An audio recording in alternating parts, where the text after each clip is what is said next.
While we wait, if you want to scan the QR code for our Mentimeter, this is supposed to be a lively discussion with Q&A. So we hope that as you are inspired and provoked by these two here explorers, you can get your questions ready, and we're going to do a Q&A at the end.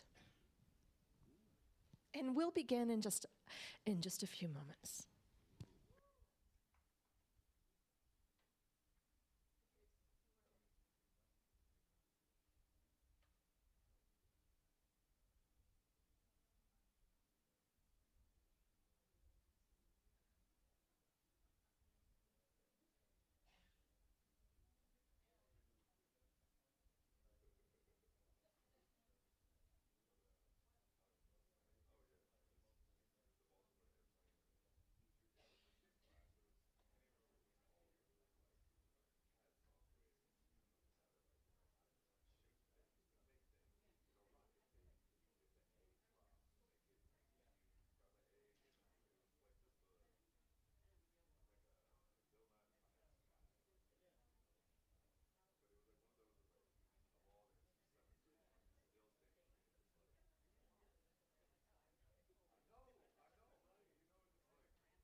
Okay. Wait, tell me when you...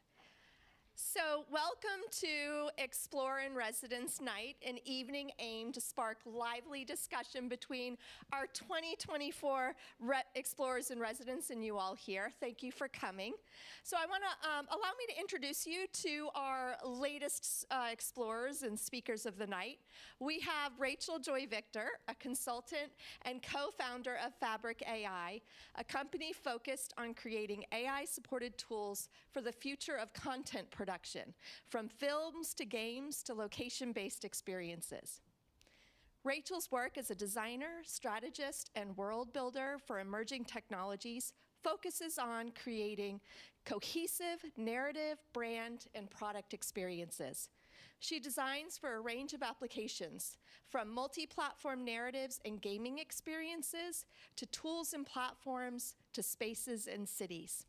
She draws from her education in computational neuroscience and spatial economics to facilitate the creation of data-informed emergent experiences where world simulation, systems design, and cognitive architecture intersect. Rachel's clients have included Disney, HBO, Technicolor, Vans, Ford, Nike, Havas, Meow Wolf, Niantic, and many more. Whew, Rachel, I'm exhausted. We also have Craig Allen here with us tonight.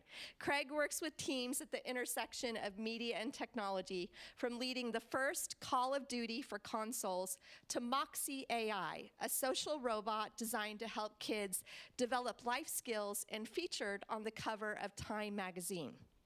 Craig began his career as a member of the founding team of Disney Interactive in the 1990s, producing popular video games such as Toy Story, Hercules, and Nightmare Ned, the first original video game to also be simultaneously developed as a network television show for ABC.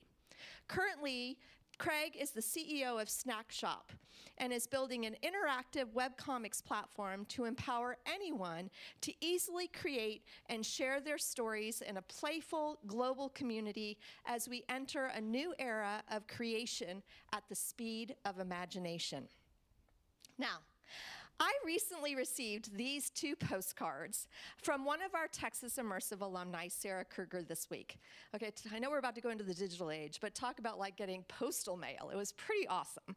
Sarah found these two postcards while packing up to move to New York to continue her studies in immersive media, and I think they truly represent what this evening is about. So the first, she sent me back a Texas Immersive postcard. And if you know anything about Texas Immersive, you know we thrive in uncharted territories, always eager to explore the what-if scenarios of our future. We enjoy pushing boundaries and provoking thought, and tonight, I guarantee you will be no different. Craig and Rachel will soon guide us through a fascinating discussion on worlds of our design, our new reality with AI. This brings me to the second postcard Sarah sent. It's a biodegradable seed postcard. Has anyone ever received one of these? Yeah? You plant it, you wait, and hope wildflowers bloom.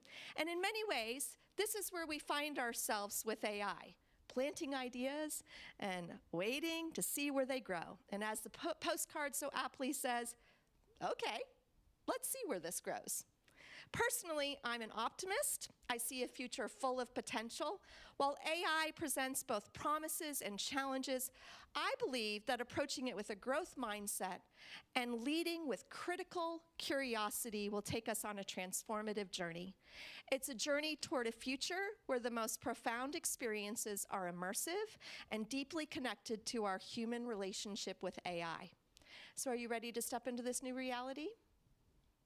Can I hear you? Yeah? Okay. If so, let's join me in welcoming Craig and Rachel.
My name is Moxie.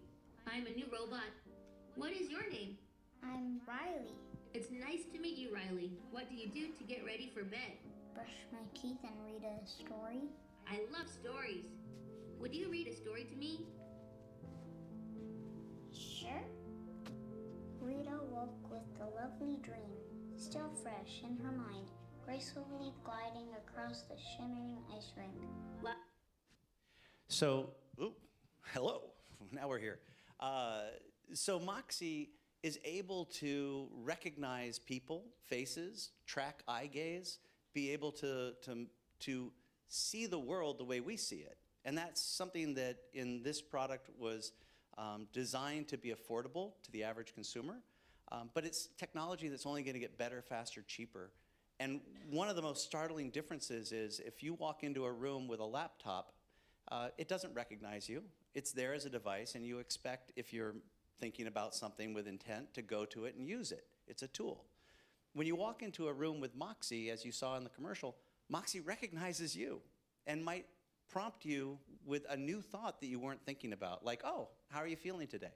Just like you would if you came into a room with somebody else there. It's a completely different way of relating to technology, and it's really going to change the way that we operate in the world.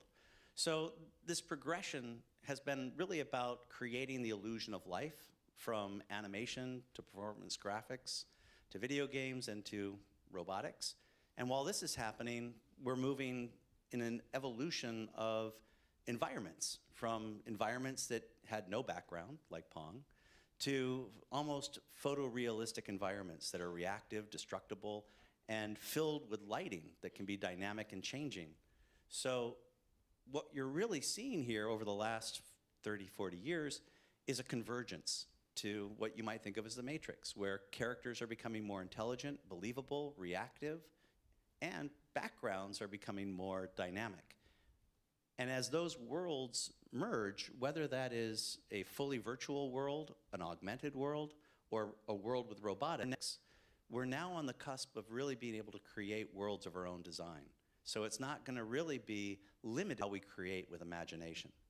And kids growing up today are gamers, and they're thinking about the world as a game, and they want to take their games into the world. So whether it's Pokemon, whether it's where you can collect things in the real world, or secret menus that are really like secret codes that you would have in a game. These virtual universes are going to be filled with exciting new characters, and also new ways for us to help ourselves, like with Trip, which is an interesting VR company for meditation, where it uses biofeedback and visualization to help guide you on journeys that aren't just about being a combatant or having goals to achieve, but really about mindfulness. And if you've seen the news recently, the Orion glasses from Meta are going to be a new standard in how we see the world and be able to see other creatures, characters, and fantasies in our world.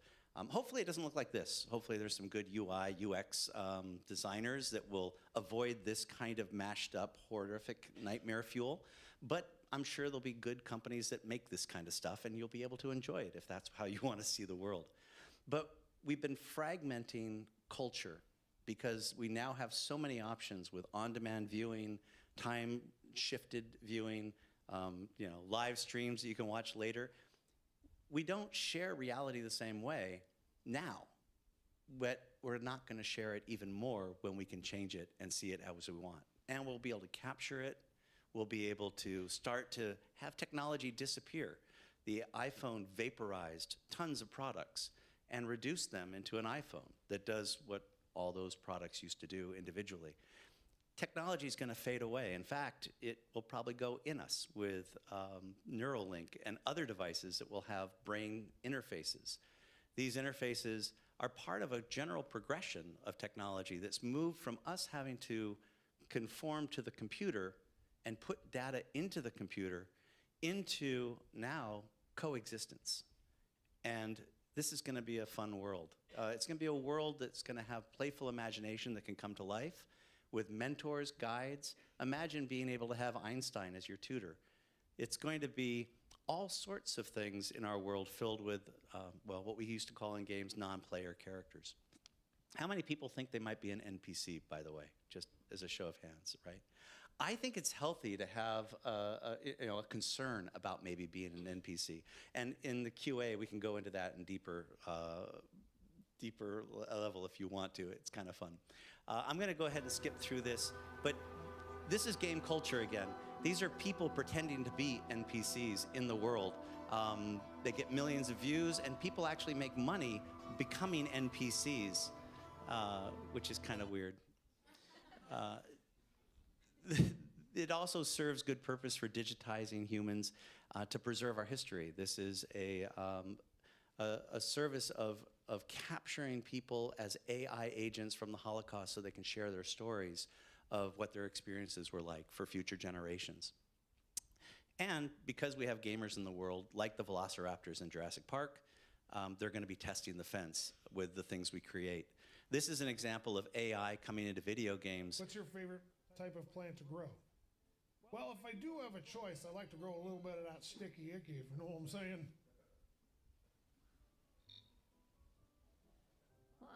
Oh, loud and clear, my friend. That sticky icky is definitely a popular choice among gardeners. It requires a bit more TLC, but the payoff's totally worth it. Man, so what do you say? Want to come check out my garden sometime? I think we could swap some garden secrets if you catch my drift. I would absolutely love to see your garden right now if you have the time. Yeah, it's like to hear, dude. Come on in. My garden is in the backyard. Just be cool. I don't want the whole neighborhood to know my secret, you know. No problem, bud. I'm coming to get some. Let's do it. This game's called Suck Up because you're a vampire trying to convince people that you can come into their house and kill them. And that was an example of overcoming the AI dynamically by what you're saying to win. This is another example of humans going into an AI-enabled situation. Real. Talking to AI about why they're not real. You are not living in a real world. This is all made up. What do you mean? Not real. I feel alive, and this city is amazing. Oh yeah, I agree. I mean, the graphics are great, but this is a video game. I don't believe you. This feels too real to be a game. Do you ever wonder if pigeons think we're the weird ones? Excuse me, what? Wait, how do you know that pigeons exist? Of course, pigeons exist. They're all over the city, just like us. Yes, pigeons exist. So what do we think? We're going to go through an incredible time of living in the world with AI that lives with us in a way that reflects us and maybe evolves us and maybe begins to have us question who we are and what we're doing. Because it's a world filled with game culture, and how we play is really going to decide what happens next. As a last note before I turn it over to Rachel, because I'm late and I'm getting the flag, I don't know if you guys knew, but Monopoly originally had 2 sets of rules. One set was for how you win by owning everything in the game and becoming the ruler of the game. The second set of rules was you could play collaboratively and try to win together. They never published that set. So, a cautionary tale perhaps for the world we create. Awesome, thank you, Craig. I'm so impressed by how quickly you got through everything. I'm very excited to be here, just doing a time check so I can stay on the clock. It's like a game. So building on what Craig was talking about the future of experience, we're approaching a reality that's very fragmented. We're trying to think about what's the through line through all of this, through all of these devices, through all these layers of reality or non-reality that we're living across. My background, as mentioned, I studied computational neuroscience and spatial economics to try to understand the data piece of how all of those things start to fit together. I worked in world building and narrative design to think about how to actually design these experiences and where data was a part of designing these experiences. And then I've worked with brands and studios on thinking about the business models behind it and the strategy, consumer strategy behind it. What is the multi-platform logic of these experiences? And all of those things have kind of led to what I'm doing right now, which is focusing on tooling, because I think that was what I identified as kind of the next gap of if we want to build for this next generation and this next category of what storytelling and experiences look like, sorry, we need the tools to get us there. So that's what's kind of supporting the future of experience. I'm so sorry. So all of these things kind of lead to thinking about workflows and how do we tell these stories. This is a lot of the world I'm focused on right now. But all of this comes back to data. And so that's why I like to say that we live in a computational reality with data kind of underlying that fragmentation that you were talking about. If we think about it, everything is information, right? If we think about data, physics, the things that are kind of underlying reality, and reality is shaped by perception, right? We as humans are taking in the world through our sight, through our senses, through all these different ways, and that's how we're processing this information space of what the world is. So intelligence, if we think about it, our human intelligence arises from the embodiment of humans, us existing in this world, and the way that our senses are taking in the world. So we're individuals, we're in the world is changing, we're changing, and all these interactions are happening that over time are kind of shaping our intelligence and how we see what the world is. If we think about the way that technology is kind of intersecting with that, technology enables us to change ourselves by changing, what we're perceiving of the world, the information that we're taking in, and it changes what we're perceiving of the information space of reality. Each form of technology is capturing information space in a different way and delivering it to us in a different way. So if we think about it, and if we start to break down all of these layers of reality, and obviously there's so many ways to do it. I think you broke it down in terms of formats in a way. Another way to think about it is, what are the different kind of layers of reality that each have their own rules now that we're living across, right? And so this is kind of one way of breaking it down. I think all of these have so many sub-fragments, we could break it down even more. But I just wanted us to spend some time walking through all of this to really start to understand the context that we find ourselves in and why sometimes it feels like we're overwhelmed with information, we're overwhelmed by this data that we're living in. So I like to define each layer of reality as having different rules about self and space. So different ways of identifying what it means to be us, and different ways of identifying what space looks like, spatial relationships. And because social interaction arises out of how we perceive the self and how we have proximity to others in terms of space, each layer of reality has different kind of ways of thinking about this. So to start with, there's meat space, our physical reality. That's what we're used to interacting with, and for a long time was the only kind of rules of reality. And obviously within this reality, there are ways of thinking about sub-fragmentation. We talk about the first places, second places, third places, as each kind of having their own rules for how we choose to interact with people. But generally there's shared ideas of what proximity looks like, right? Shared ideas of what embodiment means within physical reality. Now on top of this, we layer something like telepresence, right?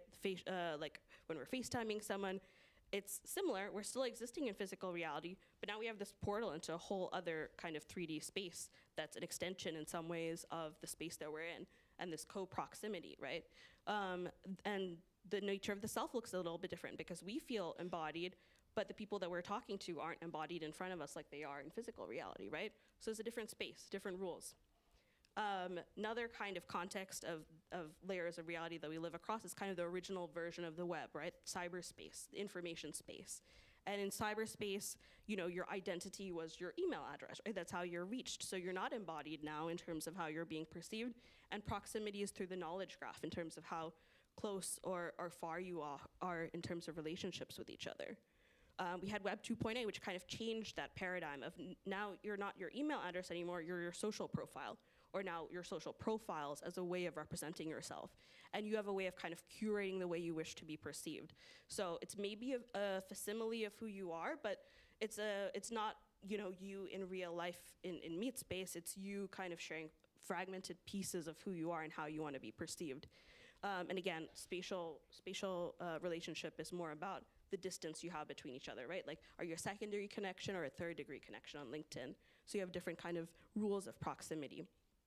We have the spatial web, or digital twins kind of added on top of that, right? Which is about physical reality, but then basically creating data mirrors of the different elements of physical reality as a way of thinking about managing information, managing space. The idea of the spatial web is a lot of thought of in relation to maps and navigating reality, and also for cities and spaces to understand what efficiency looks like. So in this context, everything is a data object, and that's how you're represented, right? You're not embodied anymore, you're represented in terms of the data you create and the data that you consume. but it's kind of trying to map reality one-to-one in a way. And then you enter the virtual world, which is kind of its own paradigm, right? You get to choose what your avatar looks like, you get to choose what customization looks like, but different worlds have different rules of, are you an extension of yourself, which Meta, they want it to be linked ideally to your real world identity, versus a lot of these other platforms are about more permissiveness and trying to let you explore other forms of identity, but this is not necessarily tethered to real space or mapped back to real space in any way. And then now we're dealing with a new context of latent space, which is the information space that's kind of at the heart of neural networks and transformers and all of these models, which is the amalgamated kind of information space that shows proximity of ideas, that's constantly shifting, that then powers the generation of content, right? And this is a very kind of abstracted space, but proximity is based on proximity of ideas, and you don't really exist within latent space. It's more like the data of you is abstracted within latent space, right? So all of these layers of reality we're living across, very confusing, and we have to have all these ways of kind of switching between what it means to be the self, right? So when we're getting a text, and then we're getting a FaceTime call, and then we're jumping into a virtual world, or we're, posting something on social media, those are all different ways of representing ourselves, different ways of understanding social interaction, social mores. So if it feels a little confusing to live in our current reality, it's because it is, and we've kind of accelerated across these layers of reality just in the last 20 years, most of these. And when we think about what it means to kind of map these experiences and map what it means to kind of exist in this space, it's also that a lot of these experiences are in a continuum between functional and play experiences. So things aren't solely just utilitarian for us, and things aren't like solely playful. They're things that kind of merge and shift kind of the difference between those two things. So for example, if we're thinking about like map-based experiences, and you talked about Pokemon Go, thing, right? It could be a functional thing, right? You get from point A to point B. How much time is it going to take for me to get there? What's the easiest route? And now it's not that anymore. Now it's, oh, I have all this data about you. What if I pull in data from Google Calendar? What if I pull in data from your messages and understand that it's going to take you 45 minutes to get from point A to point B, but you actually have 2 hours, and here, based on your to-do list, here's an errand you could run on the way. Or here's a augmented reality experience on the way that you could pop into. Or here's a little moment that you could spend time with your friend who's along the way that you've been meaning to catch up with, right? All of those things become part of no longer solely a functional experience, but this lifestyle experience or play being merged with our lives. So as we think about this discontinuity, this fragmentation of experience, it feels like a lot of information, but to bring that continuity into our real world, that's where AI starts entering the picture. We're dealing with all this information, everything is computational. AI is about helping organization of that data with a mindset towards now what can experience look like. So to kind of sum it up, how do we define this time we're in? Reality is distributed across all these layers. Technology is ambient, it's everywhere, to the point about how many devices we're living across. Context is spatialized, and it's spatialized in different ways. And the goal is that, and the hope is that our experiences now we can design to be continuous, persistent, and interoperable. Very cool. So to switch gears a little bit, here's my good friend Walt Makaborski to introduce our next section.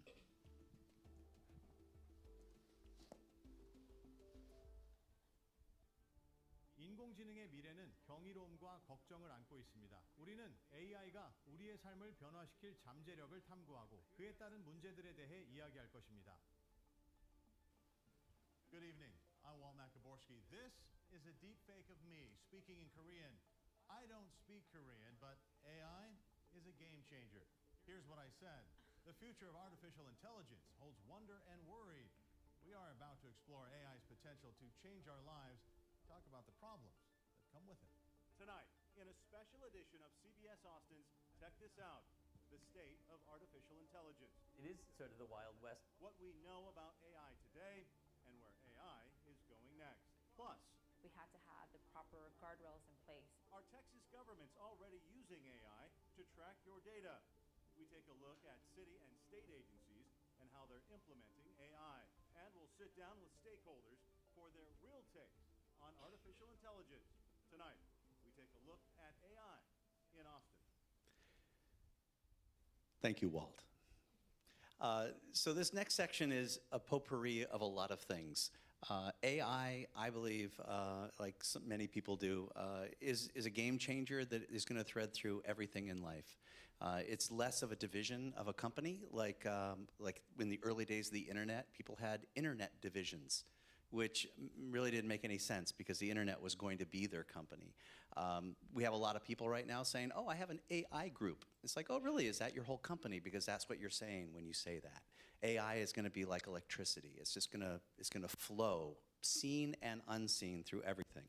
And there is so much happening right now that it is breathtaking. As somebody that has loved technology, grew up with technology, still likes to bird dog technology, I'm overwhelmed. So I can't even imagine people that are 1 or 2 or 3 degrees of connection away, and either what they're thinking or what they're not even aware is coming at them. Because for those of us in the space, it's like this movie, everywhere, everything everywhere all at once. And so I only have 10 minutes, and so this is going to be fast. And then I'm going to have the playoff music like in the Academy Awards. I'm going to keep on talking for another few minutes, and then I'm going to hand it back to Rachel to bring it down to like sensible stuff.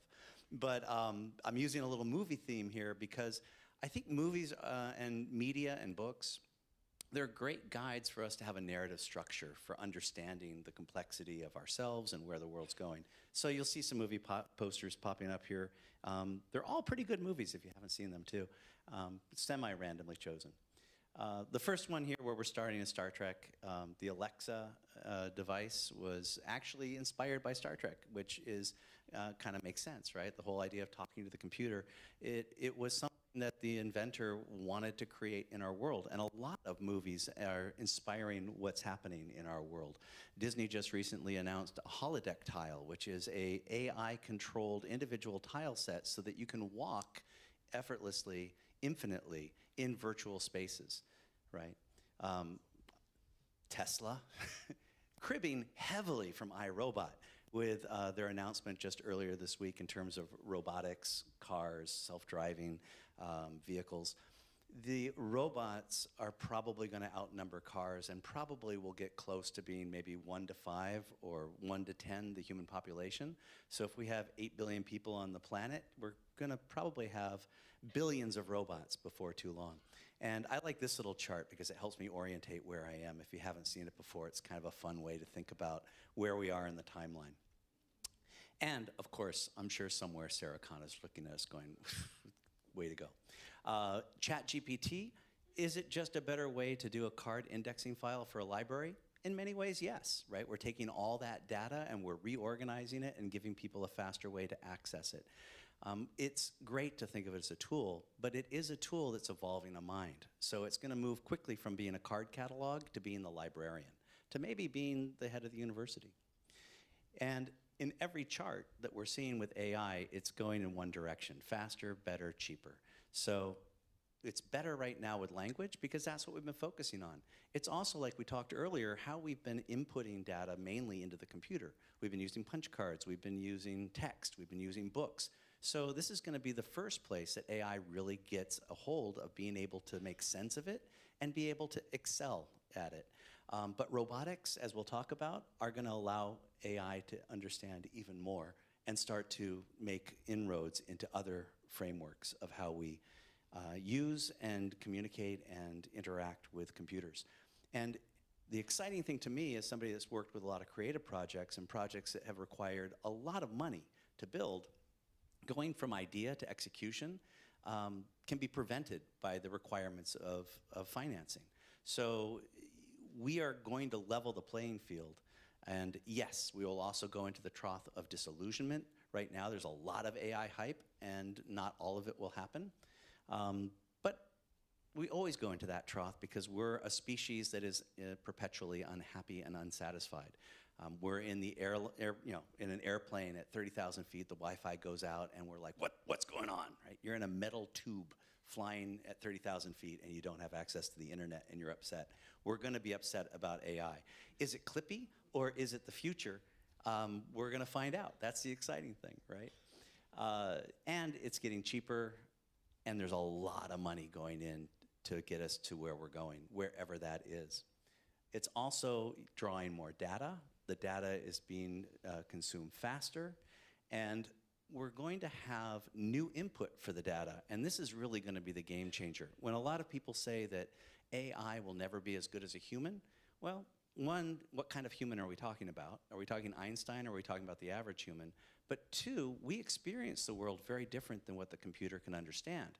But with robotic technology that allows for sense, touch, smell, they're going to start to understand our world the way we do. In fact, there's some tests right now putting cameras and sensors on babies so that the AI can learn like humans do. And as the computer learns more like we do, not only will it be able to do more, but it's going to be able to probably exceed our intelligence realistically. This is a little clip. Recently demonstrated how O1 can make coffee using a Keurig machine. After simply watching a video of a human doing the same thing, it was able to open the hatch, insert the pod, close the hatch, and press a button all on its own. That's without human instruction. It did this by just studying the video.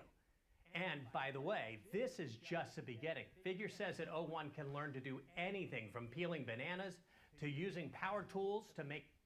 So, you know, as these things learn along the way that we learn, the great news is no code required, right? They're just going to observe and be able to answer back. The most interesting thing about projections, just to make a note on projections, is usually they go the other direction. We say, oh, that'll be like 10, 15 years, and it's 20, 30 years, right? I'm still waiting for my personal jetpack and flying car. Usually these things take a lot longer than we project. In AI, it's moving so quickly, projections are being brought in. Things that we thought would take 10, 15 years are being done today. This is a movie, if you haven't been keeping up with AI, that came out a few years ago, written by AI and acted by some great actors. It's pretty fun. It's a little short film if you want to watch it. But if you're thinking that AI is a time of like six-fingered people and many teeth and just kind of creepy images, it's come a long way. In fact, there's in-painting, out-painting, the ability to emulate great artistry. And this is just a quick look. Welcome to Runway Academy. Today, we'll be exploring Gen 3 Alpha, image to video.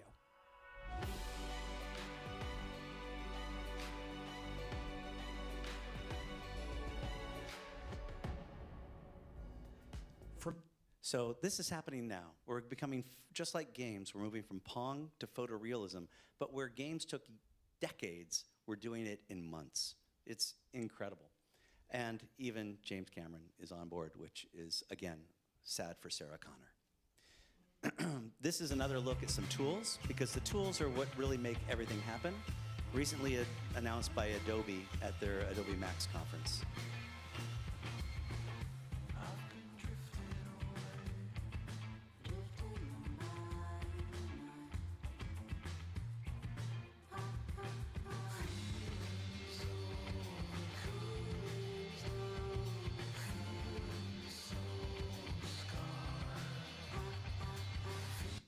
So we could have a whole conversation around what is artistry. Is AI an artist? Are we turning over the keys of our creativity? We could also talk about that in the context of the camera and early artistry. But these tools are going to be democratizing creativity, which is really exciting. This is... My tip number 3 kind of contradicts my tip number 4 because it's about challenging yourself with some... This is from a single image being able to make an animated performance. And this is interesting in that Reid Hoffman, who runs LinkedIn, put AI, ingested all his information, documents, speeches, and created himself. Let's take a real piece of work for me, blitzscaling. I wrote a 336-page book. And how do you explain it in one sentence? To a smart person, to a 5-year-old, well, for the Star Trek fans, in Klingon, and as Jerry would explain it in Seinfeld. Okay, condensing your entire strategy from a 336-page book into one sentence, and starting with the explanation for the smartest person in the world. Blitzscaling is a strategic acceleration of organizational growth to seize market dominance by prioritizing rapid expansion over efficiency, leveraging capital and network effects to outpace competitors in winner-takes-all markets, despite the attendant risks to scalability and operational stability. Now, for a 5-year-old, blitzscaling is like building the biggest tower super fast before anyone else, even if it gets a bit messy, so you can be the leader of the tower game.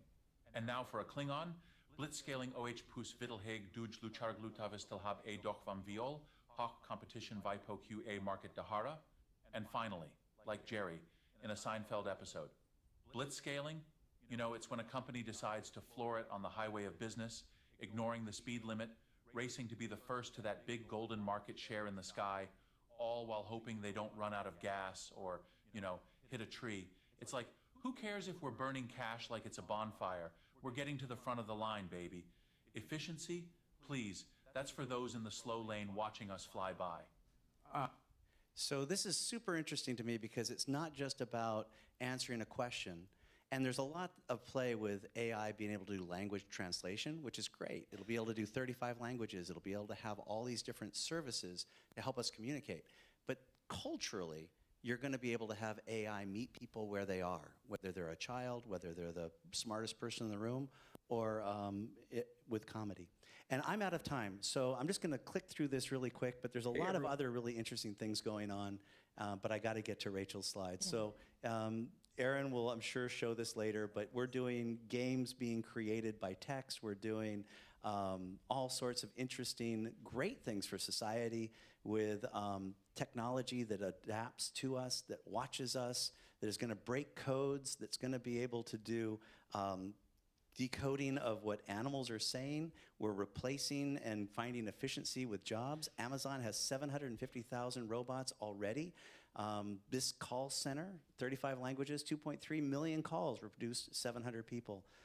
We're going to be calling AI to help us and navigate, and robots are building roads. We're getting better forecasts with weather. We're identifying breast cancer 5 years before humans. We're able to actually start building agents which will behave like individuals. NVIDIA wants to have 100 million agents working. So we're going to be expanding the scope of humanity over the next few years. We're going to get rid of coders maybe because computers are going to do that pretty well. So again, maybe it's time to think about creativity in the arts because what makes us human is actually going to probably be better for us. We'll get a lot of answers, but will we know what the questions mean? And it's going to take a lot of power. So we're going to be building a lot of new nuclear power plants. See, all this stuff is happening. Look at it at your leisure. Later on, there's some great tips here about people falling in love with robots, people bringing people back to the dead with AI, terms of service. And the tip tapping away these days, and the thing comes and says, would you like a software update? And you go, yeah, I don't see why not. It's like a latte thing. It says, you just carry on working and we'll update it while you're doing it. Okay. Would you like to know details of the software update? You go, no. Or sometimes you go, yeah, and it goes, you go, I don't know what that means. It's just updating security. Oh, that's pretty good. So terms of service turn out to be pretty important. Like Disney used it as a reason not to be in a lawsuit. It didn't work out too well. So what are we giving up when we don't read the terms of service? We might be giving up a lot more than we think. And people are going to game the system, obviously, because we have gamers. So they're going to be changing things. We have to think about bias. We have to think about how the computer responds. Siri used to remember how to get rid of a dead body. It doesn't anymore. That's kind of creepy. And this is an AI you can vote for, and regulation is happening. We're going to have to think about how we classify AI. The good news is, like the Industrial Revolution, on the other side of a lot of chaos, things got a lot better. And I think the same will be true with AI. Sorry to run over. That's a lot of ground to cover. I think the slides are going to be available afterwards for people to dig into and train their own personal mental AIs on. But these are all fundamental shifts that are happening, right? To everything that you're saying, there's this huge quantity of data, there's a huge kind of quantity of information that we're navigating across. To what I was saying before, there are all these layers of reality that we're living across. These are all big shifts that are happening in terms of what it means to be human, what experience looks like, but that doesn't have to necessarily be a bad thing. We can think of technology as an extension of the self, as an extension of the brain, as an extension of cognition. historically within the cognitive sciences, there's this theory that every technology that has been developed is an extension of the brain in some way, including writing as a technology. And writing has given us the ability to extend our brain, right? We had moved from an oral culture. We didn't have to remember everything. I get to look at the slides now to remember what I was going to say. But, when that first came out, that was not as positively received. So this was Socrates to Plato being like, look at what writing is going to do. People aren't going to be able to remember things anymore. They'll no longer bring it from within themselves. They'll kind of abscond to using external marks to help them remember. And he also compared it to paintings as a negative and saying that paintings, didn't capture reality properly. Kind of similar criticisms to what we're hearing around AI. But over time, as humans, our brains adapt to kind of bring these technologies in as a part of what our mental way of exploring the world is. But to design towards augmented intelligence, to design towards this technology as an extension of the self, we have to design for emergent experience. We have to design in a way that knows what this data is, that goes beyond linear narratives, that even goes beyond nonlinear narratives, to think about how do we use the data points of the world around us, how do we understand the data about the self, and then how do we design the experience out of bringing all of the data together. So the data about the individual, the data about the world, and then the data about the interaction. And so we're going to talk quickly about some elements of design that we should think through as designers, as creators in this new reality. One is we need to design for nuanced inputs, right? When we're talking about games, when we're talking about mechanics, inputs used to be very specific, right? I push a toggle on a controller. If I'm on a mobile game, I press the phone in a certain way, and then that enables a certain mechanic.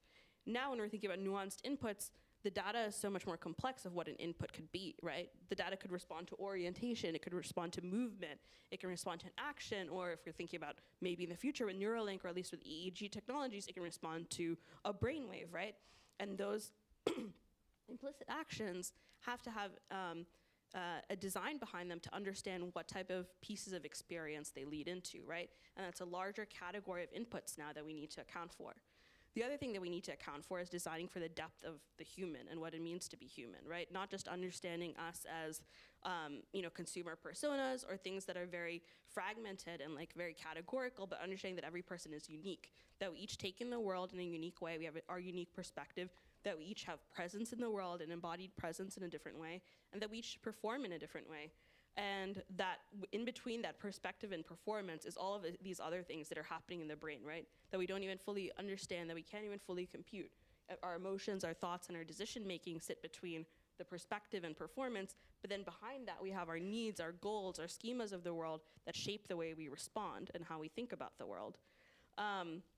So to truly respond to that depth of experience, we have to kind of think about what types of AI we're using and how AI can kind of sit alongside our experience, right? So if we look up there, the symbolic AI is kind of the vision of what AI used to be in the 50s and 60s. It used to be a knowledge base kind of curated by humans with an inference engine built on top to kind of understand and account for different possibilities of interaction and then giving the answer. So, right, that was a lot of human curated input. The challenge with that was it doesn't scale well. Someone has to sit there and encode all that input.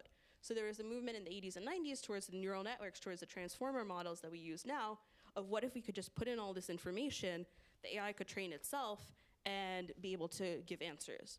The challenge, and that's where we're at right now with generative models. And I think that's the model of what a lot of people are talking about is this is going to scale limitlessly. This is going to be kind of the core of what AI is going to look like. I think for AI to kind of truly sit alongside humans and our experience, we need to move towards kind of a thing that was pushed in the 90s and has kind of gotten a little lost towards time, which is neurosymbolic architectures. How do we bring the best of both worlds? How do we have human encoded information? How do we use the scale and power of generative AI and put those pieces together to make sure that there's accuracy, that we're not dealing with hallucinations of information that has been a kind of recurrent problem with generative systems. The other piece that we need to think about is accounting for the complexity of context. The real world, and if we think about the data of the real world, is a really complex information space, right? We have information within the virtual context of geometry of objects, the state of objects. We have information about ourselves, around identity, around narrative, around all the movement, orientation, all those input points that we talked about. And then in the real world, you know, if we think about the amount of information and data there is, it's kind of limitless, right? You could pull in traffic data, geomorphology, all of these different things. So when we think about, you know, technology is accelerating very fast, but technology always exists in a context, and it has to be mapped against where it's going to be used in the real world. And so we need to understand and really kind of take in the complexity of our world, understand that the data we have about the world that feeds into these systems is incomplete, and realize that there's going to be some hiccups in integration. It's not going to be kind of a seamless path forward with AI and robotics becoming a part of our real world, right? We have to account for things like temporal rhythms. We need to account for the evolution of the world, all of these things within the context of how these systems are interfacing with our reality. So when we think about designers, being creators, being in the context of Texas Immersive Institute today, experience design requires understanding data about the individual, understanding data about their context, and designing for the emergent convergence of where those things come together and what it means to think about technology as a piece of that.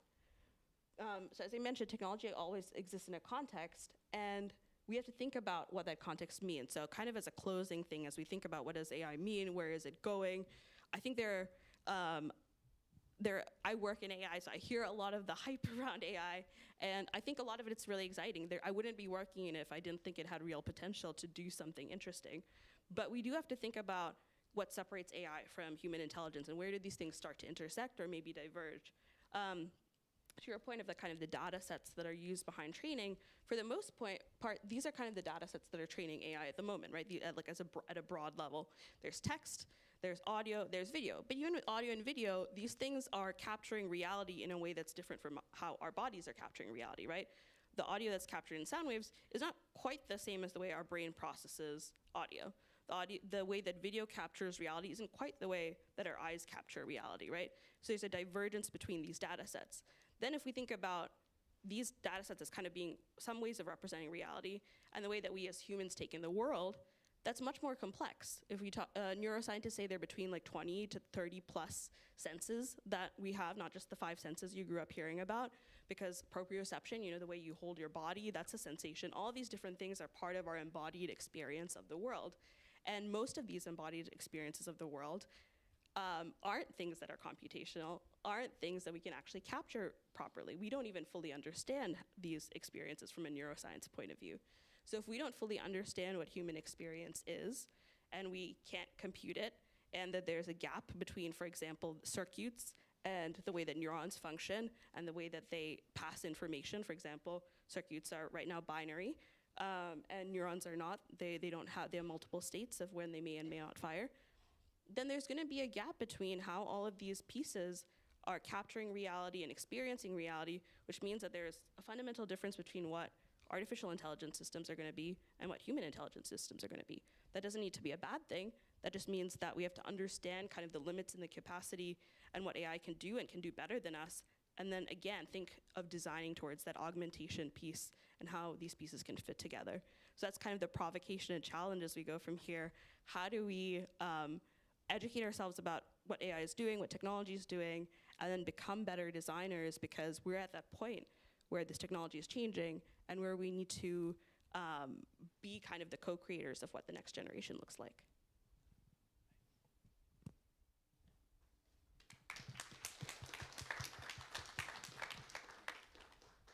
Love that. My little closing thing here, and I'm looking forward to Q&A because that's a lot more fun. You know, we're going through this radical transformation in terms of how we're going to operate as society, and with AI touching basically everything in our life, whether we see it or not, it does echo a time early on. If you ever saw the movie Metropolis, it's a landmark film about how do we deal in a world where there are architects that want to create the world, there are workers that need to live in the world, and then there's magic makers, right? The people that want to bring the world to life in new ways. And if you missed Megalopolis, you're not alone. I actually could talk a lot about that movie as well, but I think it kind of dramatizes the theme of the movie, and it's funny, very deliberately so. Because it's kind of a modern reflection of a lot of the themes that the original Metropolis encapsulates. And I think this is our great challenge as we move forward, is that data is not wisdom, right? Data is not understanding. We look at the information, we process it, we arrange it, and then we apply it. And AI right now is really good at hoovering up the data. It's getting better about kind of knowing what to do with the data based on the connections that we have made for it, that it can understand and learn from. But it's not wisdom. It's not going to have the ability to guide us on our journey yet. Now, whether or not it exceeds our potential and becomes a new life form, a life form that maybe doesn't have the same human limitations, remains to be seen. But this is our great advantage right now, is that we have a new tool that can give us new insights that we can apply to make the world a better place. Or we can use it to really hack people's minds and have a different kind of world. So we're really at a precipice, like that Monopoly game. Are we going to play where it's a winner-take-all world with a bunch of trillionaires? Or are we going to find a path where we are no longer in a world of scarcity, we're really in a world of abundance, and everyone has access to the same knowledge group, and the tools that we're able to use with robotics and with other kinds of systems reduce the jobs that we don't want so that we can have the jobs that we do want. Years ago, we took the children out of the mines.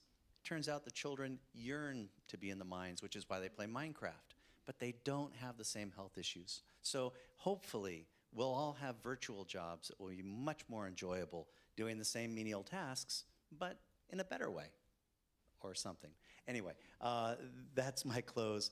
It's the best time to start a company. If you're here in the room and you're thinking about it, there's never been more tools, never been more opportunity, never been more access to force multiply your idea and have impact in the world. And you're with people that are all wanting to do that. So find people, find your group, and change the world, because this is a great time to do it. Thanks. Did you have more slides? Or? No, that's me.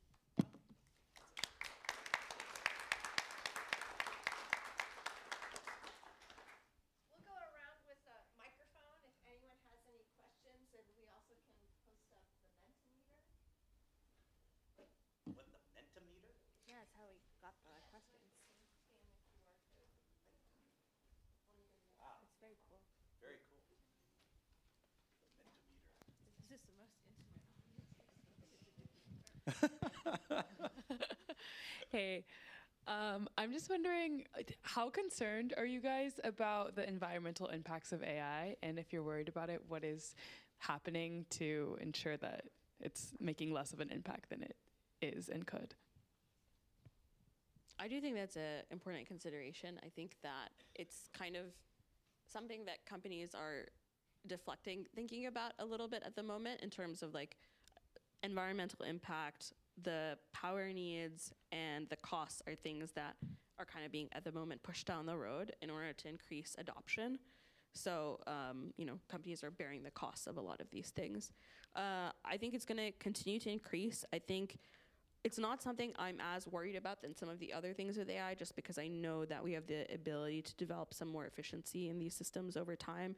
Once companies start to be like, yeah, we can't keep bearing the costs, and the costs get pushed to the consumer, I think there's also going to be some leveling out of where we choose adoption. So I think there are going to be different kind of counter-leveling forces that hopefully lead to more efficient systems and that are more environmentally kind of conscious. I think that's absolutely right. A couple different kind of twists to that to add on. One of the theories is that by having better AI, we'll figure out better efficiencies for energy. So it's better to go ahead and, like in the blitzkrieging example, just floor it and we'll worry about it when we get there, which is why Amazon is building nuclear power plants and 3 Mile Island is getting turned back on, because everyone's anticipating that that's going to become the bottleneck. Right? We need the power. I actually think that there's an interesting conversation around, are we going in the right direction? Earlier I was talking with somebody about the early days of gaming and how much we had to optimize the code because we had such limited space. So you look at a lot of programs now and they're sprawling, Franken-hacked disasters of abstracted code that people don't even really know what it's doing. AI is going to help with that, which is wonderful. But we've gotten really lazy because we've been able to have this power. In many ways, AI is doing the same thing right now. It's trying to solve problems by just brute force.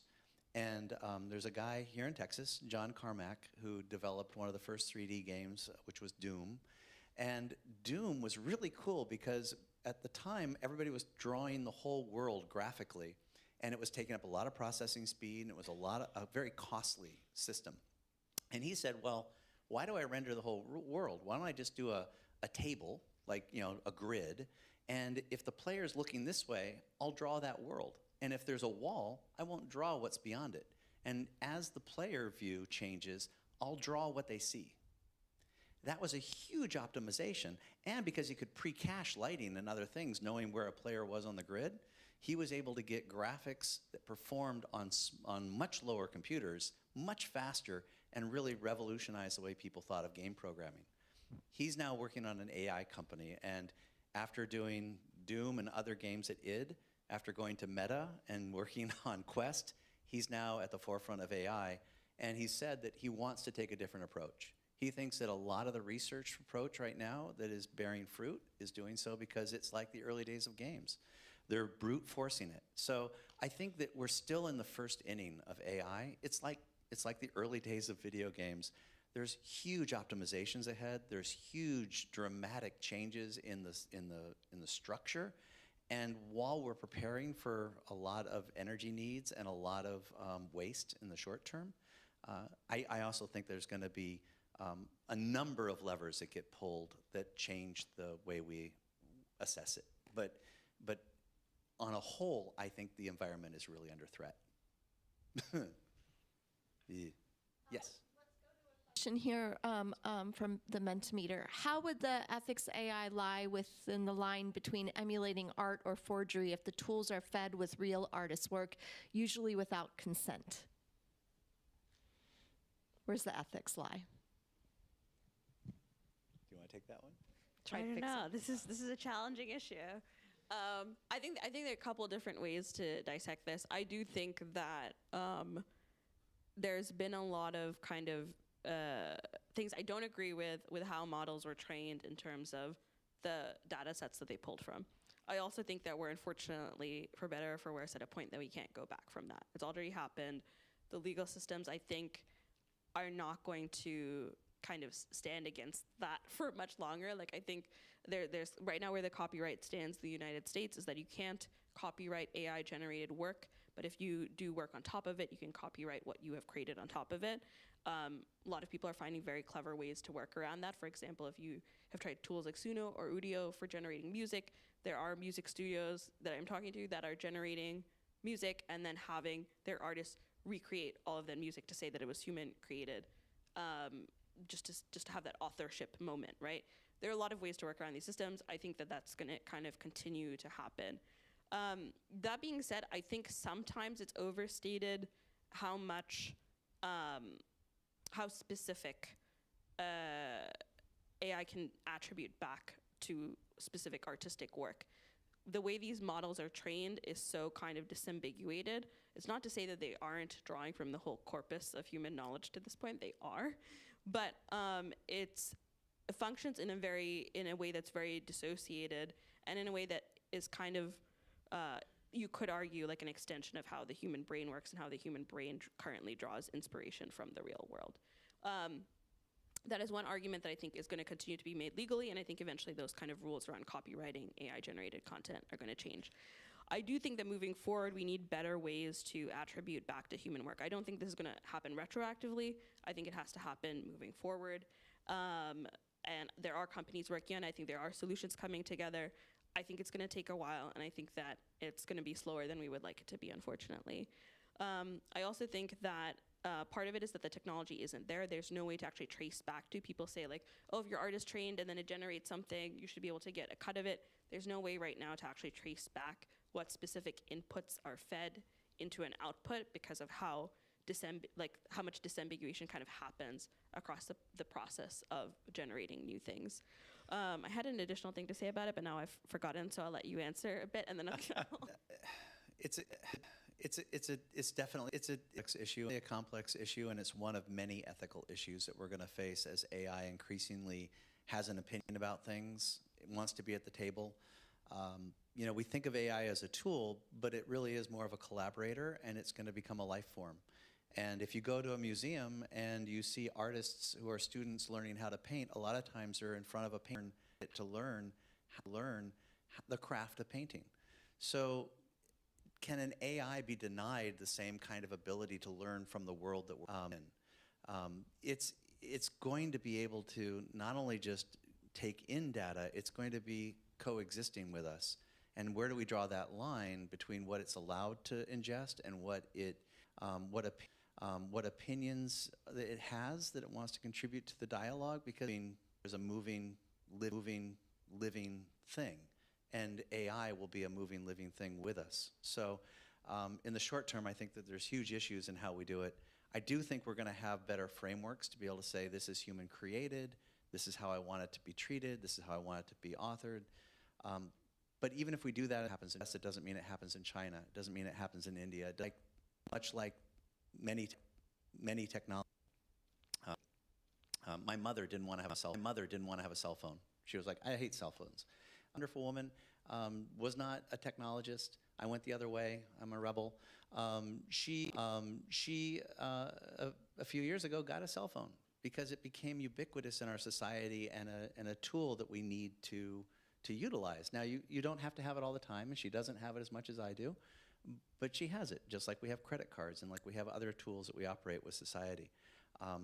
This genie is kind of being released into the world, and we're going to have to deal with it. But I do think that if you look at other technology revolutions like the camera, art moves forward in relation to our world. And you had a lot of artists that made a lot of money from still life, and then the camera came out, and it did it better, faster, cheaper. But you could still do artistry of still life. There was still artists who did it. It's just that commercially, the puck moved, and then it started to be expressionism, and it became other kinds of art that the camera didn't do. And then the camera became its own art form with like Ansel Adams and other photographers who learned how to use light differently. AI is another player in the game, and it's going to force us to think differently about what is art, what is expression, what is the nature of human expression, and how do we coexist with technology, because it just will continue forward. I think also related to that, like to your point of human artistry changing, these models aren't like self-sustaining over time, right? There's this thing that AI researchers are concerned about called model collapse, which is the AI just kind of feeding on itself. And if everyone's creating AI-generated art, it's just feeding back into the cycle. There's nothing new and original, and the model kind of dies. So I think within that, to the idea of human creativity kind of expanding and going in its own direction, the AI that's trained now is trained to this point with human knowledge. We need to be creating new things if we do want the models to kind of persist. And my hope would be that from this point moving forward, at least, we're able to bring attribution into the system, that when these models are trained with newer things, the newer kind of forms of creativity that emerge, that we'll at least be able to kind of attribute and credit that moving forward. I was expecting that AI would answer that question. We could find out. AI being smarter and smarter, getting all this input over time, wouldn't it be the wisdom of the crowds and also figure out the best possible answer? Yeah, that's Sam Altman's theory for sure. Just to answer quickly to that, I mean, I think human value systems are so multifaceted that yes, you could have an AI kind of converge on an answer, but we'd have to make sure that it kind of accurately reflects the value of the collective. And I think that's the piece that's harder to do. Okay, so I was going to ask, what do you guys think is the next big step for AI to take? Is it going to be an agentic AI? Is it going to be AGI? How is it really going to integrate into our? Is it going to be in the metaverse? Like, how is the next big step, and how do you see it really affecting how we do processes, workflows, any of that sort of thing? I feel like we're going to have very different answers for this. Well, I think I would say the next big step is AI agents. I know somebody that's doing a text-to-company program where instead of having a company of like 30 people, Each one of those job descriptions is a specialized AI that is trained to work as part of a team. And so instead of doing, like if you think about a Google search, right? You go, oh, hey Google, you know, what's the best restaurant in Los Angeles? And it gives you a whole bunch of search results. Now I have to do the work to go through and see which search results are the ones I'm looking for, and then go to other websites, and then there's ad revenue and other stuff that comes out of that.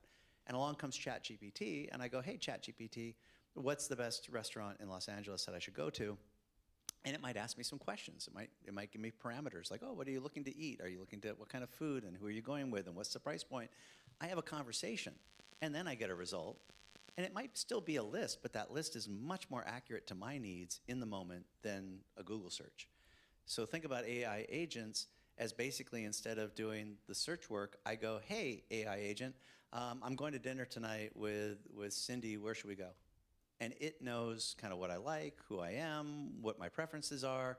It talks to some AI agents, it does a little assessment, it breaks it down, it comes back, and it gives me a plan. It doesn't just give me a result or a suggestion, it actually can make the reservation, it can make sure that I have an Uber at the right time, it can take me. So AI agents are gonna start to multiply, which is why the head of NVIDIA wants to have 100 million agents working at his company, because you're gonna be able to have an infinite supply of workers, theoretically, and how that's gonna change us in terms of how we work is we're human bound, right? And we're going to be unlimited. Even if the AI agents aren't as smart as humans, there's going to be a lot more of them. And there's going to be a lot more work that they can do. I do think the agentic space is going to evolve. I think I'm a little frustrated with the agentic conversation right now, though, because historically agents have had to have some amount of constant state-based kind of evolution and interaction with the real world or with a real world context. The way a lot of agents are talked about now is kind of a generative system that has starting kind of system instructions and then it's just responding to that, and not as adaptive and with an architecture over time to evolve. So I think if we can develop agents that have that kind of mix of that top-down system with the ability to evolve along with the generative piece, I think that'll be great. And I think, yeah, we're going to start to see it. I'm hoping that, again, we'll have that neurosymbolic kind of mix with those agents. I will touch briefly on AGI, which is, I think AGI is a bit of a false goal. I think people, there are a million ways to describe AGI, but everyone likes to say AGI.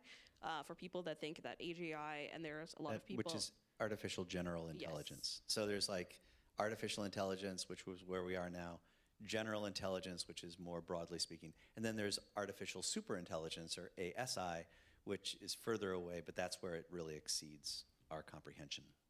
Sorry, in case people didn't know. No, I think that's a great context setting. I think the AGI conversation kind of presupposes that human and artificial intelligences are the same. I think to the point that I mentioned in the end, they're very different kind of systems because they're very different inputs, very different encodings, very different ways of encoding. So I think, unfortunately, the AGI kind of as a goal and as something we're gonna reach keeps being pushed kind of in Silicon Valley conversations because it makes tech companies look good because they get to be like, look, we're almost reaching this huge goal that we've had for so long. But it makes them more money and makes them be able to raise their valuations. But I don't think it's an accurate representation of where artificial intelligence is at or how it portrays and simulates human intelligence. Quick follow-up. How far away do you think we are from like having like good, solid agentic models? Again, like every projection has been coming in sooner. Right? That's the kind of trend. And like the rumor, and it's a great rumor, it's probably not true, probably, but who knows anymore, right? But the rumor was that ChatGPT 4.0 was a side project by an engineer that they forgot about for a couple months. And the goal was to have GPT-3 look to improve itself and itself into GPT-4. So the wild card is when programs start to become recursively self-improving, how fast do they evolve? How fast do they optimize? And how fast does that accelerate where we're going? There's a group called Devon, which may be that it's a bunch of hackers trying to create a recursively self-improving code base so that you don't need coders. You can just say, I would like an app that would do this for me, and it does it. I think that we'll see that within the next couple of years, and I think if you look at like, if there's a great article by the CEO of Anthropic that just came out called, I think it's Age of Loving Grace, Machines of Loving Grace, and he charts out kind of where he thinks the timeline is. People seem to kind of be coalescing around like 2030 to really have these breakthroughs, which is not that long, and it's probably more bound by chip manufacturing and power than it is by the system itself. But I think we're going to have some real big impact, particularly in anything that is an automated system-based company. It's going to be disrupted super fast. I have more to add to that, but I think we should take another question, and I'll try to loop the answer in there. Sure. Craig, you made a metaphor around the Monopoly game and like moving from a scarcity mindset into an abundance, kind of everybody wins mindset. I'm curious if there's any thought leaders, software, or company that you see that's like embodying that with this lens of AI.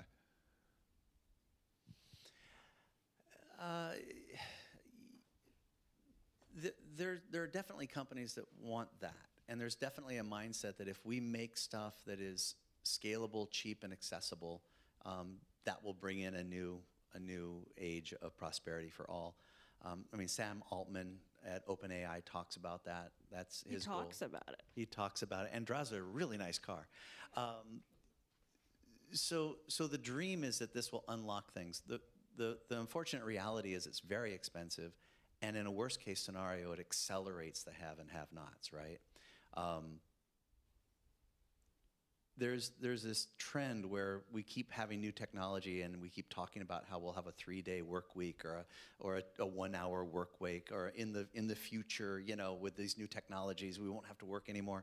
History has shown that each new technology, people work harder and more, right? So the computer comes out and it's like, oh, we'll have a 4-day work week. Now people work on the weekends because they have home computers. And oh, mobile phones, you'll be able to work and you won't have to go to the office. And people work on the weekends, they work at night, and they have their phone by their bedside, right? AI is a force multiplier. The danger is with humans is that we're competitive, we're unsatisfied, and we keep upping the game. So if it's kind of like if you had a suitcase and you got more space, you take more stuff. And every time we get more, we want to put in more. And I think that the question is will it be enough? Is there a place where it's enough? And will we hit a place where we just kind of go, hey, we don't need 20% growth, 20%, 20%, 20%. We don't need to have this cycle, but it means we have to change our values, like the Monopoly game. And I think that AI may be the thing that breaks the system, because if we're a world about transaction, efficiency, and production, we're now on the cusp of that being something we can't keep up with. So maybe we need a time now to start really valuing human relationships, artistic expression, and creativity, which would be, hopefully the better world. I don't think any of this is a zero-sum game, right? Like everything is it's not like production is going to be like this level and then everyone becomes more efficient and we hit that cap, right? We're just going to make more things, right? When people talk about like AI content, it's just that content is going to become more personalized and everyone's going to have their own version of something. So that's what AI is going to help enable in some way, right? That being said, I think to your point about value shifting, it's kind of encoded within our economic systems that, I come from an economics background, I studied economics, that growth is intrinsic to the way that economic systems should function.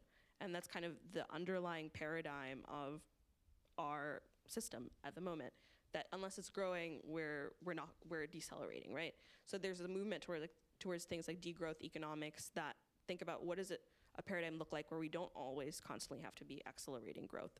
Do I think that we're gonna necessarily just wholesale shift into that mindset? I don't think so. Hopefully there's some transitions over time to understand, what maintenance systems look like and not necessarily kind of infinitely scaling systems. To your point though about which companies are doing it, I definitely don't think OpenAI is doing it. I think that a lot of these companies are maybe having an illusion of having ethics and kind of at the core of what they're doing. I do think some companies are legitimately trying to do it. I think OpenAI is 100% not. I should maybe not say that publicly. This is being live streamed. But I think within that, we have to be very conscious of the paternalism of systems and like the values that are embedded in systems when we abscond responsibility to them. To the point of recursive systems that are able to create apps and you say, go make me an app, that app is gonna have values embedded in it that is trained by all the apps that have been created before. We know that there's implicit biases that have fed into everything that's been created to this point. So if that's what's also being behind these AI systems and we keep saying, hey, keep making me more of the same, that's gonna continue to be there. So if we're kind of, again, letting go of another layer of control with AI, we have to be very conscious of where is our agency in this system? Where are we not just letting an AI system run its course? Sorry, I think we have one last question. So. Oh, and just to tag on just real quick, because I know Aaron wants to close up, but I think this is a really important, but I think this is a really important point in that to tag on to what you're saying about new systems, you know, we also have been abdicating more and more to technology to help us do what we're gonna do, right? So there was a time when people knew all the phone numbers of the people that they wanted to reach because you had to memorize it and you had to have it with you if you were somewhere and you needed to find a payphone and call them, right? And then we started to get digital assistants that we would just say like, oh, call my friend Mary, and it would just dial and call it. So I don't remember phone numbers now because I don't need to do that work because the system does it for me. Same with maps, right? There were times when we would go around with maps and we'd have to ask people for directions because it wasn't just on our phone and taking us where we want to go. So one of the things that's going to be interesting about this shift with AI is it's going to accelerate the ability to offload cognitive process. And the question is will humanity go on autopilot? Will we just wake up and my AI in my ear says, oh, Craig, you've got a job interview. Hey, Craig, you just got a job. Hey, Craig, you just got fired. Hey, Craig, you just got, and my life is happening without me actually needing to do anything because the system now is running me, right? Or do we as humanity say, you know what, we need to preserve serendipity. We need to preserve mystery. We need to have personal stories that we take ownership of. And you know what? I have an advisor that I sometimes use, but I also treat it like an advisor, and I'll sometimes not listen to it. And I'll sometimes go into the world blind so I have discovery. I hope that that's the path we take. I have one last quick question. I want to get into like the video game design industry, and I use AI to code a lot. I rely on it. I can't really code without it. Is that something that employers would look at and frown at, or is it kind of like a mixed bag where some people would probably be happy that I'm actually using an AI to efficiently code stuff and make stuff happen way faster than if I were to have to go look up everything on Google and kind of just figure it out for myself? And I'm interested in your answer to this too. You know, there was a time when you couldn't take a calculator into class, right? And now it's required. There are people that still prefer slide rules. I think, again, it comes back to, you know, what are the values? And the values of efficiency are going to value people who get the speed to done faster. When we were doing video games back in the day, it was all about, you know, how could you do memory allocation really intelligently. One of the games found that they could do a musical score by hiding a click track in the vertical blanking interval on the screen, so that every time that the screen was refreshed, you would get a sound and you could change that sound, and now there was music. Wow, right? But you had to be really clever to pack it in. Today, as we look forward with AI coding, you know, like the CEO of NVIDIA says, you shouldn't study computer science. It's not going to be because you're just going to be able to ask the computer to help you create. So you should focus on what should be created. I think that employers are going to value people that know how the system works in the short term. And like, I still love coders that know assembly language because they know the guts of how things work. Most coders don't. They've abstracted it into C++ and Ruby on Rails or whatever, right? The abstraction and the ability for the system to handle it means that if you're coming up with great ideas, that's probably the things that's going to be valued. I have a slightly different answer. Yeah. It's good. I think generally I am agreed. Like I think this is going to be, again, to the point of augmented intelligence. It's going to be a tool that extends capability and capacity I don't think immediately necessarily all employers are going to be happy about it. I think eventually they will be. But I think I'm going to push back against the, like Jensen Young's kind of statement about computer science degrees not being needed. I think we still need computer science degrees. We need computer science degrees where these tools are part of the learning process. But to your point about people who know assembly and they understand how information is stored and memory is allocated, that makes them better programmers, even if they're using higher level programming languages, because they understand the system, right? One of the things that comes up with coding that is done with AI, kind of in a lot of the studies, is the code is a little bit messy because it's what the AI is generating based on, you know, the probability engine that's behind it. And it needs humans to clean it up, right? Which is great, but humans can't clean it up unless they know those lower level systems, right? So I think there's still going to be the knowledge of, like, you have the knowledge of the logic of how computer science works. You use these of yourself, so you don't have to like be kind of checking which library works, that you can kind of in a more easier way debug what you're creating.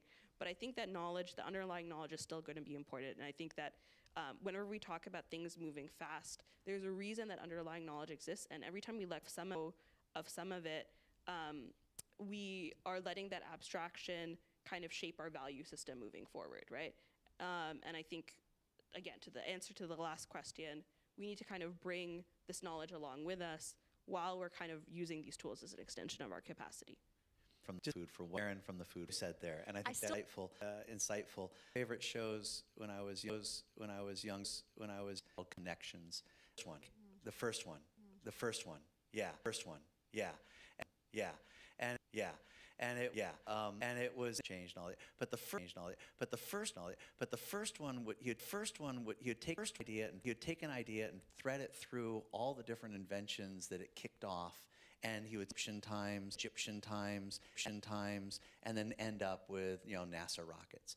And the last show was a cautionary tale that I still like think about often, and it relates to this idea of knowledge. He starts with the plow, which was the first invention that brought and took culture and took humans from being nomadic to being able to be settlers and have villages and have community and cities. And now we have these mega cities, 20 million people, where everything is trucked in, and we have technology. Points out that there was a blackout in New York where a transistor blew out the whole eastern seaboard, and all the power went out. And the interesting thing was people just waited. They had faith that technology would return, that the power would come back, the lights would come back on. So they waited in the subways, they waited in the elevators. They just waited. And a lot of ways that our world could have a disruptive event that removes these technology layers from our ability to access them. A solar flare could kick things off, earthquakes in California, you know, World War III, I would prefer. If we had to go back, fundamental technology of civil, how many people would know how to use it? How many people would know how to plant and to grow and to have a very different value?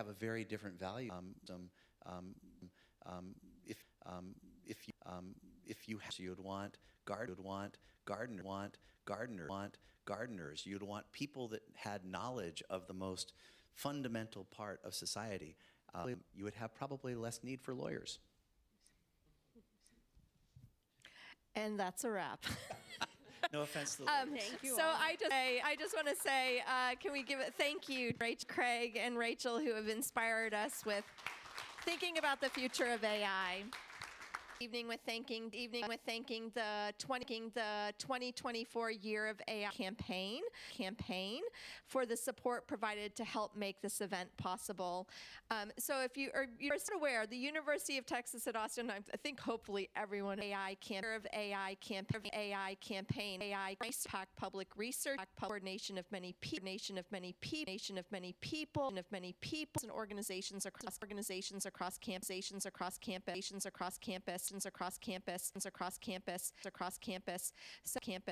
So thank you to Melissa Taylor, who's here, who's been our point of contact for Year of AI. I thank the Stan Advertising in PR, that's my school, for supporting me. And our Texas Immersive staff means assign this in the, you will streaming this, so you will be able to go back, will be able to watch it. Jordan Prather, who's put out a lovely, I hope you stay, continue the discussion. Sophia Baker, my technical support today. The student volunteers, we have Conway, who've been taking photos, so smile, y'all. And Sienna Tyvett, who's actually welcomed you at the start. So please join the reception. I will say, after sitting and listening, I still feel like I have a job tomorrow, that the virtual agent that I'm creating is not going to take over my position, because it still doesn't know the difference between Arkansas and augmented reality. So it's like a little like, well, we'll keep on working on that and that happen. So look forward to continuing the discussion. Thanks, everybody.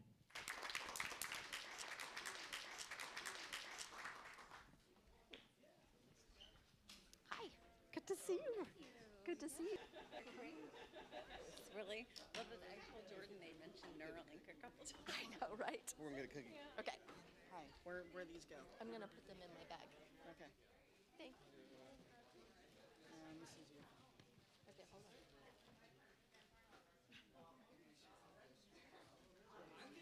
Sorry, I had a little long on the Q&A. But Are you kidding? I That was was under great. 10 minutes on the other one. Dude, you were great. I thought that was really interesting. The pink part. That's really fascinating. It's a nice, it's a nice balance between the two. Oh, what was your question? What were my questions?